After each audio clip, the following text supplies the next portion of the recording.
Hey everyone, it's Robin, Arts Island Crafts, and welcome to my studio. Today I'm going to show you how to make round quilted coasters. We're going to use the bias binding that we learned how to make in last week's tutorial to put the bias binding around our round coasters, or you can turn them into hot pads, pot holders, mug rugs. The size is going to be up to you. Today I'm going to show you how to make a 6-inch size. Now these round 6-inch coasters are made using a 9 patch. It's really easy to see that when you look at it. So we're gonna make an orange one this time, staying with that fun Halloween autumnal feel. These are leftovers from a jelly roll, so they're 2.5-inch squares, which makes it great for a project like this. If you have some leftover jelly roll strips that work well together, you can go ahead and make several of these at once, and it'd be great for the gift-giving season. I think it would be fun to have coasters for all of the holidays and the seasons. Or you can just use one fabric on the front and one fabric on the back and make it super quick and easy. Sometimes we need those last-minute gifts right away. So what I'll be using today is 9 2.5-inch squares that work well together. I'll be using this black and white bias binding that I made this morning. I'll put a link down below in the description box so you can go back and refresh yourself on how to make bias binding. The video tutorial that I'll have linked is for quick and easy projects when you only need a little bit of bias binding and you're not making a whole lot for a quilt. I like to use cotton batting for my coasters, but you can use whatever type of batting you want, or maybe you just want to use some fusible fleece. And then I chose this fun fabric for the back of my coaster. Now the size of this material is all going to be determined on the size of the coaster you're making. As I mentioned, I'm going to be making a 6-inch one, but if you want to make something larger, you will just increase the size of your squares or your finished 9 patch or whatever chunk of fabric that you're going to be using for your project. Your batting should be just a little bit larger all the way around, and the same thing with your backing. Now, since I'm making the 6-inch coasters, I went and searched on Google for a 6-inch circle outline, and I printed it out, and I used an old Dollar Tree cutting mat to go ahead and make a template for it. I did put an X on mine down the center, just so that I could find the center point and line everything up. Once our 9 patch is sewn together and quilted, I'll show you how I'm using those lines. If you don't want to print out a circle from Google or wherever, you can check around the house and see if you have a plate, a bowl, saucer, something that's of the size that you're looking for. I also have this Olfa circle cutter that I could use to cut out my circles. But I thought it would just be really easy to lay this down because I'm going to cut mine out with scissors. The amount of bias binding that you'll need will also be determined by the size of your project. You can figure out the length of bias binding that you need based on the whole math equations on pi r squared and radius and all of that. Or you can take your 6-inch template, whether it's a circle cut out like this or it's just a piece of paper. You can also use a 6-inch or an 8-inch embroidery hoop, depending on the size of the project you're doing. We can also just take our flexible ruler here to get a little bit of an estimate and just measure around the circle, the plate, whatever it is you're using. And it looks like it's 19 inches, but then I would like to add extra on just to make sure that I have plenty. But that'll give you an idea if you already have your bias binding cut and you want to just make sure you have enough. Coasters are very useful around the house. They make great gifts and they're just quick and easy to make. So let's go ahead and get started. The first thing we need to do is sew together our 9 patch. Again, if you want to make this super quick, just go ahead and cut out 2 pieces of fabric that are larger than a 6-inch square. I'd go ahead and cut maybe a 6.5-inch square for this project because we will be quilting it, and depending on the type of quilting you do, it may shrink it in a little bit. Plus, if you're going to be cutting a 6-inch circle, it's easier if it's a little bit larger than 6 inches. When I sew patchwork, I like to sew my patchwork in columns. So using a 1/4-inch seam allowance, 2.0 stitch length, I will sew all 3 of these together. I like to chain piece and just continually sew it. Take it over to the iron, press it open, and then I will add the 3rd piece in. This is no different than sewing any type of patchwork or any other standard 9-patch. I think I might have a video for sewing a 9-patch, and if I do, I will go ahead and add that into the description box also. So there is my 9-patch, and I want to nest my seams. That means I have this row pressed that way, and then that way. So when I go ahead and stitch these rows together, I have the seams going in 2 different directions, so they'll nest really nice there. And remember, this is a coaster. You're going to put your drink on it.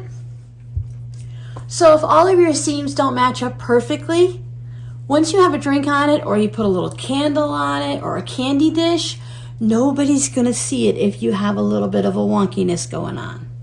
And if this is your very first project and the whole thing comes out wonky, if you use just one piece of fabric on the back, you can flip it over and no one will ever know what you did on the other side.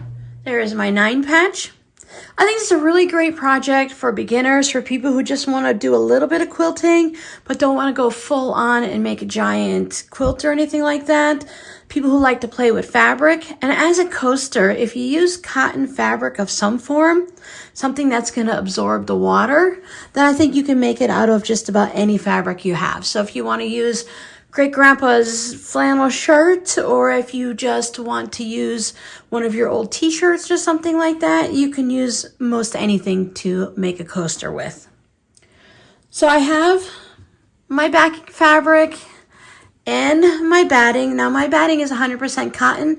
That's my preferred type of batting. Plus, with it being cotton, it will absorb any condensation that comes from your glass. But if you're not worried about that, and maybe you just want to put it underneath one of your water bottles or something like that, like a Stanley or whatever, then it doesn't really matter too much if it absorbs water if there's no condensation. I have my pumpkins going straight up and down, and I do have a direction on my 9-patch, so I will just match those up. Our next step is to go ahead and quilt it. You can quilt it in any style you want. If you want to practice some fun things on your sewing machine and try it out on a small project, maybe you have some of those fun stitches you've always wanted to try out from your sewing machine. These are great projects for it. I just went with a simple crosshatch on these coasters. When I quilted these coasters, I just held everything into place like that by my hand, and I just stitched from corner to corner on my 9-patch blocks and then in the opposite direction. But this time I think I'm going to try the basting adhesive, the spray adhesive here, to see if it'll hold it in place. Now, it worked really well with those, but there was a couple of times that I felt like it moved a little. If you don't have something like this, you can go ahead and just put some pins in it, and just put your pins in places where you know you're not going to be quilting, or remove them before you get to it. Spray a little on the backing. It's not going to need very much.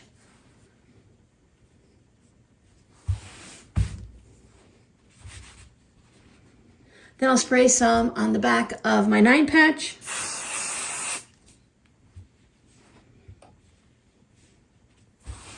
And for this product, I need to go ahead and take it over to my iron and go ahead and set the glue. I just have a piece of scrap fabric here to keep the overspray from getting everywhere. I have some orange thread in my sewing machine. I'll do some quick quilting on this, and I'll take you over there so you can see what I'm doing. You can use a contrast thread if you want your quilting to pop. This might also be a great project if you want to practice some of your hand stitching, whether it's the big chunky stitching with embroidery floss, or if you want to practice some hand quilting. You don't need to have a giant quilt to work on your techniques. Small projects like this allows you to get more experience in and more practice time than you would with a large project that could take you a long amount of time. You can try out some different stitches and techniques, and if they don't work out that well, you're only removing it from this small section, or it might just be fine to leave it in. Let's take this over and get it quilted. Now I'm just going to stitch from corner to corner in each of these locations, just going diagonally through the center of the squares, all the way through in one direction. I have my stitch length set at a 2.6, but whatever length you want to use when you're quilting, you can go ahead and do that. I'm just going to eyeball it, but you can go ahead and use any type of marking tool to mark it. I do like to use a Hera marker, and that just leaves a crease down into the fabric to follow, and that just comes out with the iron because there's no actual marks left in there. You're just pressing down on the fabric and making a little bit of a groove. But the distance between here and here on a 2.5-inch square is very small, so I think I'm okay eyeballing it. Plus, it's a Halloween coaster. If it gets a little wonky, it's not going to matter. It'll be spooky.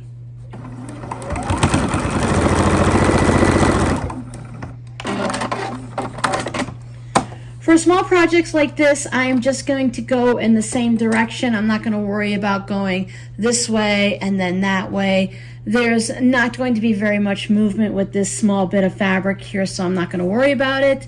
But you can always follow whatever type of quilting rules and techniques that you normally follow on a big quilt.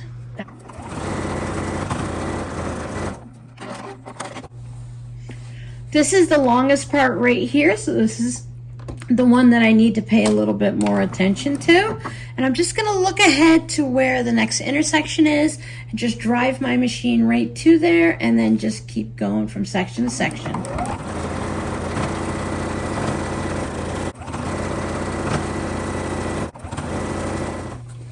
Then I'm going to spin in the opposite direction, and I'm going to do the same thing from corner to corner. There's our quilted 9 patch. You can really see the quilting on the back. Now I'll put my 6-inch circle on, make sure it's going to fit, and I have plenty of room around. You don't need a lot of room around. You just need to have enough room to go ahead and get a 6-inch circle, or whatever size circle you're doing. Now I drew the 2 cross marks here to find the center of my circle. I just used one of my quilting rulers and I laid it down to find the halfway points, and I used a Sharpie. And I also wrote 6 inches on it, so when I have it in with the rest of my templates, I'll know the size without having to take it out and measure it. I'm gonna put my halfway marks in the diagonal, and I wanted to go right here through these intersections in all 4 corners of my center square. And by doing that, it'll get me as close as I can get really to having it centered perfectly. Now sometimes I notice that there's a little less fabric there and a little more fabric there. And I think maybe that has something to do with the quilting and maybe how it was drawn in or after I ironed it. But you can measure your center square, which if you started with a 2.5-inch square, it's now 2 inches, and you can find the center point and just put a pin in it or use one of your marking tools to mark the center. I did that on my other 2, and when I laid this on, it was still dead in the center of that X right there, so it's fine. I think in the end, everything looks nice, even if maybe this little bit looks a little bit smaller than those bits. Overall, you're mainly paying attention to certain parts of it. Now you can go and measure in all different directions and get it exactly perfect if that's the style of quilter that you are, but I'm okay with it just kind of being close. I like the way it looks. I can also eyeball it and see how much space I have, and maybe I need to adjust it in one direction or the other. So even if you have it in the right spot, maybe you need to just wiggle it around a little bit and get it just right. Then once you have it all set up, we're going to draw around our template. I'm just using a basic red Papermate Inkjoy pen because it showed up on the black and I could see it, and I'm going to trace around it. I know it might be a little hard for you to see it on the camera, but I can see that circle no problem. I'm going to take this to the sewing machine and I'm going to stitch right on that line. You can use whatever length stitch you want. This is going to end up in the seam allowance, but I want to just find that circle. It's going to be easy to cut out afterwards. So just by stitching it all the way around, it's going to hold everything together. Now, if you find that you don't need this step, you can go ahead and skip it. It's not a high priority because we've already quilted our 9 patch, but maybe you didn't quilt it that much. I think you can see the stitching around there. And there it is on this side. And I'm just gonna take a pair of scissors and I'm gonna cut just barely on the outside of that line. I don't need to leave like a seam allowance or anything like that. It's always a nice pair of sharp scissors is very helpful. If you accidentally cut the stitching line, it's not a problem because that stitching line is not holding anything in place. Here's our coaster, just waiting for the binding. I like to stitch my binding to the back and bring it around to the front and then machine stitch it down. You can see the line of stitching there. It's totally up to you if you want to sew it to the front and bring it to the back and hand stitch it. I am using just a single fold 1.5 inch wide binding. That is my preferred binding, especially for a project like this. I don't need a large piece of binding or anything too chunky there on the edge. And I find that the single fold binding works really well for projects like this. To start with, I fold over the edge, 1/4 inch, 1/2 inch, hit it with the iron. Take it to my machine and I will just slowly work it around. Now remember, you're working with bias binding, so you don't want to pull hard on it. If you want, you can go ahead and pin or clip it, but as you're stitching, you might need to adjust your clips or pins as you go and just remove them as you go around. Let's go ahead and put the binding on. What's nice with projects like this is you don't have to worry about doing any corners with your binding. Just to start with, I'm only going to stitch a little bit to hold this down, and then I will start stitching in a circle. I'm going to pay attention to where the binding rides along the edge of my coaster, but I'm not going to worry about anything out here. And that's where we're going to get some of the little folds and ripples like that. We'll be folding that to the other side of the coaster and tucking it in afterwards. We just need to worry about staying 1/4 inch or whatever you're doing for your seam allowance on the edge. Go as slow as you need to. With all of these little tucks and folds, just make sure none of them are being stitched in to that seam allowance. You want this area to stay flat. If you're more comfortable pinning it and clipping it to start with, you can do that.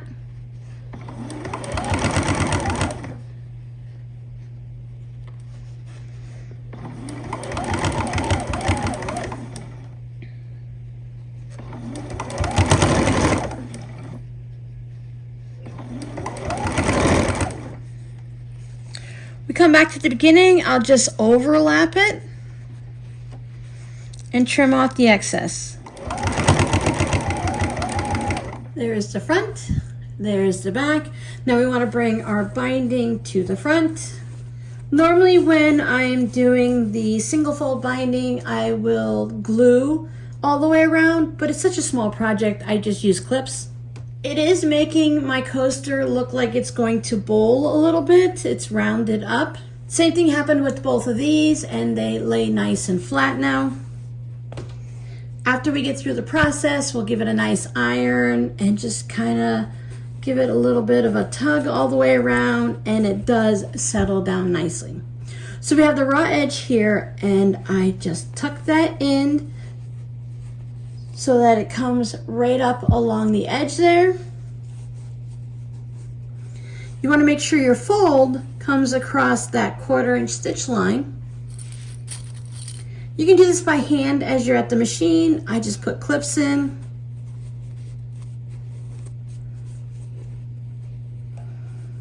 You want to try to keep it nice and even all the way around. I stitched my bias binding together with a straight edge instead of the diagonal seam, and I didn't even match up the stripes. I was not going to worry about it. So for this guy, we have to fiddle with it a little bit more over here. Just fold it over, tuck it in, and just fuss with it a little bit until it looks nice. Now see, it does want to turn a little bit into a bowl, but it's going to be okay, I promise. Taking it over to the sewing machine, and I'm going to top stitch this down like I would when I machine stitch down my binding. If you have this on the back or even here on the front, if you've changed your mind, you can go ahead and hand stitch this down. It wouldn't take very long, and again, you would get a lot of practice in on hand stitching down your binding. I really like that black and white bias binding on the orange project. Now, can you see how my coaster's a little bold? And I think that has to do with the fact that it's a round project and the bias binding, I think that's pulling it in a little bit. Or maybe it's just a me thing and yours is fine. But if yours looks like this, don't worry about it. We can fix it. We'll go ahead and give it a nice press with some steam. You can always put it underneath a book afterwards, or your quilting clappers, which is just a piece of wood that we use to help get the seam nice and flat. I also find that it helps a little if you just gently give a little pull and stretch to relax things. You can see already that that has made a bit of a difference. Let me give it a good press. And like that. I mean, it's not exactly 100% perfect, but once you start using it and put your drink on it, it's going to lay nice and flat. I also didn't let it sit underneath my clapper for very long. If you struggle stitching along the edge of the binding and just top stitching it down, you can use some of your fancy stitches around here. You can just use a simple zigzag and stitch it down, or again, bring it to the back and hand stitch it down. It's totally up to you. It's your project. I think a coaster is a fun project that you can add some fun stitches to and just play with fabrics and colors and stitches and things like that.